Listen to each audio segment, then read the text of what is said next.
My name is Tom Lowe and I'm the director of TimeScapes. The project built up slowly over time. At first, time-lapse was just a hobby to me, and I had no background in photography or anything, but I discovered time-lapse and just started doing it on little trips out to Joshua Tree or up to the Owens Valley. And so the entire thing just progressed from a hobby to a career over about a year and a half.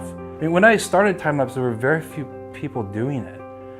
There were a few guys who were doing it to sell stock footage. There were DPs who would do a bit of it on the side, but just nobody was really doing just that. And nobody had really done anything much with it since Baraka, which was 1992. So it hadn't come along very far. But when the 5D2 came out, it was a huge jump in ISO. So now I could shoot ISO 3200, and this is when it all kind of exploded in my mind. Because now this opens up these incredible Milky Way shots. One of the first things I did when the 5D2 came out, and I had been planning this, I'd heard the specs. Canon was promising I'd be able to shoot at ISO 3200. So I had planned out that I was going to attach the camera to my car and go driving through Joshua Tree. It came to be known as Astro Drive Labs. Previously, nobody had ever done it simply because the technology didn't exist. And so as soon as the 5D2 came out, all these new ideas started jumping into my mind. And that's when I got into building a dolly and all that. And at that time, there were no off-the-shelf dollies you could buy. It didn't exist. I had to just build something, which basically meant that I went down to my local blacksmith and told him, okay, we want to move the camera from this place to this place over an 8-hour period. And this guy had absolutely no idea what I was talking about. And so it was a miracle that any of this even worked. So I think the first time I really had the dolly going was for this learning to fly video that I put out. And when I put that video out, and that's when things started to pick up. Back then I started to think, hey, well, maybe over time I could transition into just doing this full time. What a great job. I'm just gonna go out and go camping and shoot these beautiful shots, and that'd be a dream job.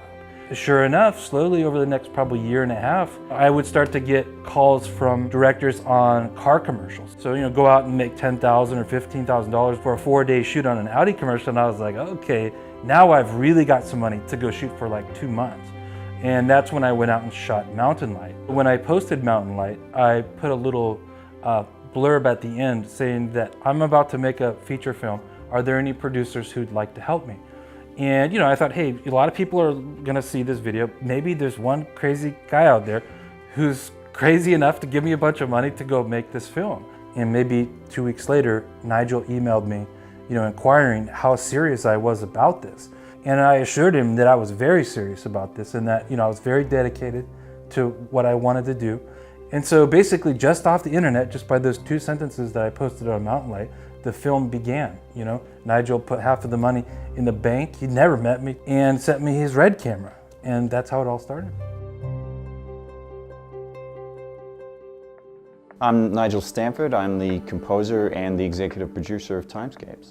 I was really interested in digital cameras and technology, and I discovered a Red user forum, and I saw Tom Lowe. I got a little bit obsessed with time-lapse for a while. Every single night I'd set up a setup outside my window, and it got to the point where during my wedding, the reception, I've got my tripod is sitting like behind me shooting this amazing island, which is sitting behind my head in this great location. And my wife's very understanding about this kind of thing. So I took that video and I put one of my new tracks on it, and I put it up on Vimeo. And Tom was the only person who posted on my video, and he goes, this is great, great job. Maybe a month later, he put the Mountain Light thing out and asked for anyone who knew a producer. I kind of approached Tom. I think the pitch of my email was quite strange. It's like, I've got this camera rental company, I think I can help you out. And I've produced this pretty successful movie before called Secondhand Wedding.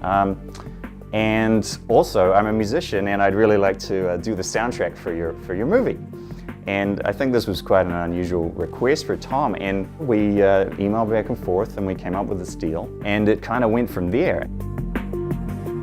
During the summer of 2010 or 11, I decided it's probably time to meet Tom. So we flew out to California, and I quickly discovered that the army life is not for me, and the sleeping outdoors and hauling equipment across swamps and all the things Tom does so well. Not necessarily like something I could assist him with. On this film, I literally slept outside on a cot probably 250 nights. A lot of people think that time-lapse is about patience, and I am a patient person, but it's much more about dedication, because it's not patience that gets you up at 1 in the morning to go change your dolly rig or set something up. It's dedication. For most of our shoots, we leave it at 2 in the afternoon. And I always set up in the afternoon so I can see what's around me. I hate to set up at night. I always think you should get there early and really think shots through. We use our little iPhone apps to know, okay, the Milky Way is gonna be here, the moon's gonna be coming up over here. We don't wanna have the moon coming up in the wrong place, because then our camera shadow is gonna be right in the middle of our shot. So we set up the shot, we wait for it to get dark, get the shot going, and then we're free. This thing's gonna go down this dolly for 8 hours. So all the hard work is being done by the camera and the dolly. And we'd go a couple 100 feet away behind a ridge and get a campfire going and drink some beer or whatever we're doing for the night. It was this great sense of freedom out there, because we would be in these very remote spots. We were looking for interesting rock formations, trees, and most of those are not right off of a road. They're in the middle of nowhere. The sun will blow a shot out by like 4:35 in the morning, depending on the time of year.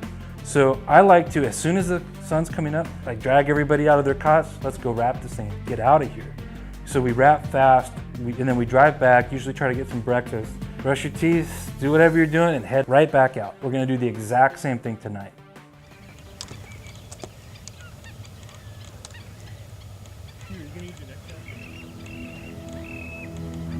In terms of locations, I can tell you right away that something like Yosemite is a target-rich environment. It's a dreamland for shooting this kind of stuff.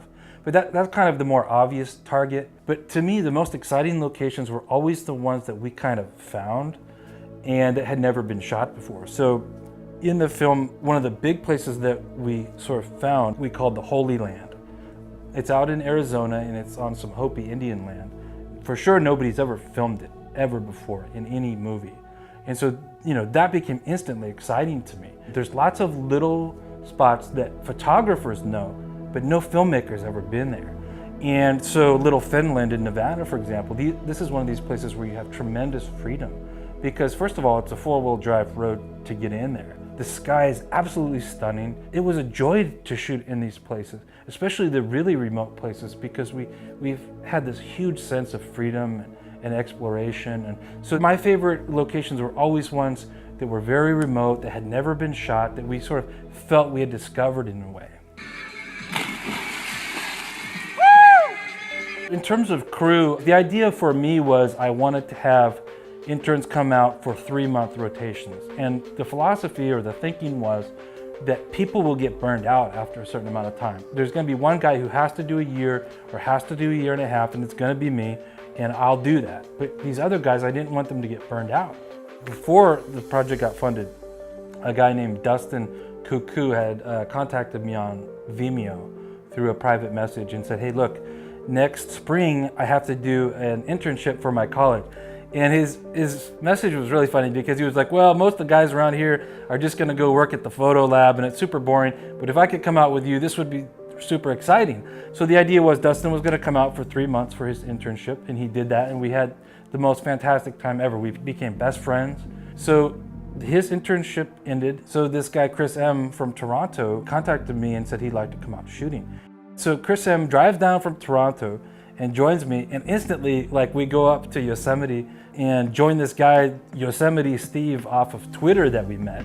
And so me and Chris M. and Yosemite Steve Baumgartner, started just owning Yosemite with these shots. We're getting these great shots on the Red camera. I think Chris was really stoked just that this was going so well. And a couple of weeks later, Chris's time was up, but he just decided to stay. And so he stayed with me for at least a couple of months. Nilo was my next intern. And so this was this kid from Spain. When he was 14, he won BBC's wildlife photo of the year. And so Nilo was the next intern, and we had a great summer. Some of the best footage from the entire film was with Nilo that summer. So Nilo had to go home, and by now Dustin had graduated college in Oklahoma, and he was ready to come back out. So Dustin came back out that fall, and he never went home. And then he actually lives down the street from me now in Palm Springs.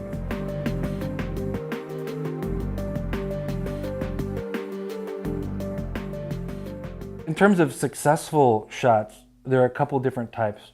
One is the type that you really plan out and think about and spend a lot of time getting ready for. So the opening shot of our Rapture short film is this beautiful gnarled bristlecone tree. And so as we got more advanced gear, I finally decided I was going to tackle this bristlecone tree. I knew that the Milky Way was going to be blazing that night, and I spent many hours setting up that shot with keyframes so that it was going to come at the thing at a z-axis, it was going to twist around and make it look so that the tree's like on a turntable. So I set that all up. Nilo did the greatest job ever setting up the lights. He had a Coleman lantern and had rocks piled all around it like a bunch of pillowcases, and so we got one of the best shots in the film. I mean, it was all planned out, thought through, and then we had luck on our side. So that's one type of shot, but there's another type that's just as great, and that's the little accidents that happen, the things that surprise you. So I was out at the wind turbines in Palm Springs planning out a shot like the bristlecone one. I'd been planning this for many months. I had this huge lens. I was gonna film the moon coming up behind the wind turbines in slow motion. This was gonna be fantastic. Meanwhile, there's this super epic lenticular cloud forming over to my right, and I'm looking at this thing like it looks like a cone, like an ice cream cone upside down, and I'm thinking, okay, so quickly, I'm worried about my shot over here with the moon shot. So I grab my 1D4 and my 50mm lens, and I say, well, look, this lenticular cloud could go crazy if the light is right. So I'll set the shot up, and it's a throwaway shot. Now back to my moon shot. And then all of a sudden, the weather was crappy out here, and my moonshot was going away. But this was turning into like the greatest thing I'd ever seen in my life. It's for sure one of my favorite shots of all time, and it is definitely the luckiest shot in the whole film. I wanted to show you guys my Adobe Premiere CS 5.5 4K workflow. And the reason I wanted to make this video is to show you that this can actually be done. Because I can barely believe it myself that this even works. So this is a 4K timeline right here. And this shot, for example, is just an R3D file straight out of the Red Epic. It's 5K material. And as you can see, I can scrub right through this stuff.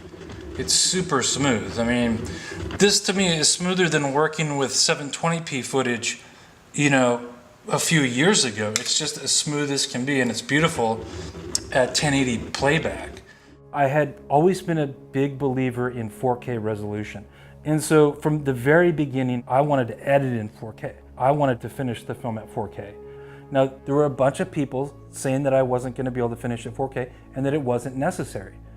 But I had totally disregarded any of that. I was going to finish at 4K. I knew I could. I knew the technology was there. And in fact, when this was all done, I took my 20 terabytes of footage and I ordered a really badass PC, and I sat down in my living room and I edited the entire film at 4K resolution on a gaming PC. Generally speaking, I'd always done my own color correction. It's just like a photographer usually colors his own stuff in Photoshop, and that's what I had essentially been doing. But it's one thing to color a photo if you want to go up and adjust the sky and bring a little bit more light to the foreground, and it's just a still image. It's not that tough to do. But now imagine that image is moving on a dolly or a crane or something, and I just didn't have the expertise to be able to go in and put power windows and little masks on the rocks and stuff. It's quite complicated. So to really do justice to this film, to take the digital negative that we had acquired and make it look as good as it could look, I knew that I was going to need help at the end of the film.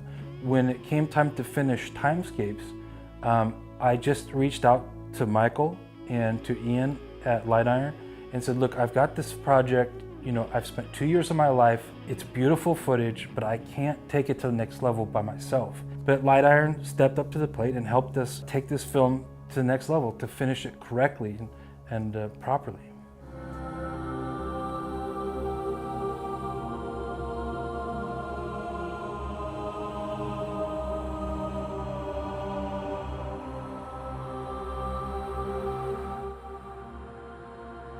And what drew me to this film is the fact that it's non-narrative. There's no dialogue, there's no voiceover. So that kind of appeals to me in a selfish way that the music's quite an important part of the project. So I'd say 50% of the movie is cut to the music, and 50% of the music was written for the edit. If there's something with a strong beat, Tom has a really good sense of rhythm and music, and he's always cutting on the beat exactly where I would have wanted him to cut as a musician, so that's always appealing to me. So 50% of it is me writing to an existing cut, and when specific visual moments are happening, I'm thinking, well, what can I put here that's going to musically complement it? And I think, you know, those two approaches are quite different, but they work well, and it's nice to also mix them up in the same project. One of the things that is basically something you have to do if you're on a budget is you're not going to have the opportunity to write a score for a real orchestra. So, you know, this is an independent film, and it's not something we could afford, but to be honest, it's not something I would have wanted to do anyway, because I like the idea of having a really interesting eclectic mix of instruments. And so rather than just strings and woodwind and brass and all the traditional orchestral instruments, I've got other instruments doing the role that they would take. So I might record a distorted guitar and have it play what an oboe would play, and it comes up with something kind of quite unique, which I really like, because, you know, I think it's more interesting than just listening to a pure orchestra. You know, one of the dangers you have with the power of the computers nowadays is there's really no limit to how many tracks and how many instruments you can put down. And I think the widest one has 220 different tracks of music in it. Now, the main kind of driving theme of the movie is a word Tom uses all the time, is epic. And I think that's really true of his visuals. And hopefully I've managed to put together something that works well with those kinds of visuals.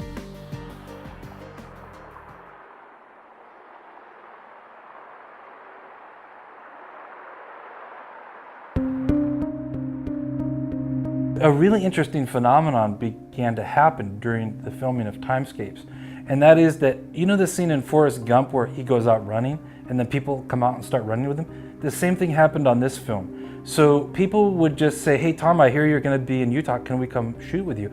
And I'd say, sure, can you carry a bag or whatever?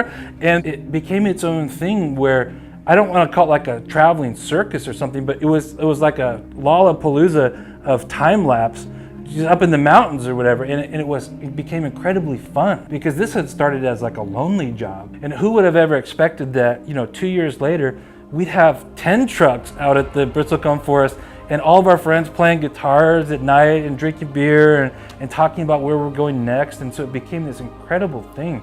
And for sure, the most rewarding part of the whole shoot were the people that we met, the friends that we've met. You know, I mean, I made this film for myself, but I hope that this film kind of inspires people. I always hope to have kind of a spiritual connection, whatever that means to them. So in terms of what I'm hoping that will happen, is a lot of people around the world will see the film, and that it will mean something to them.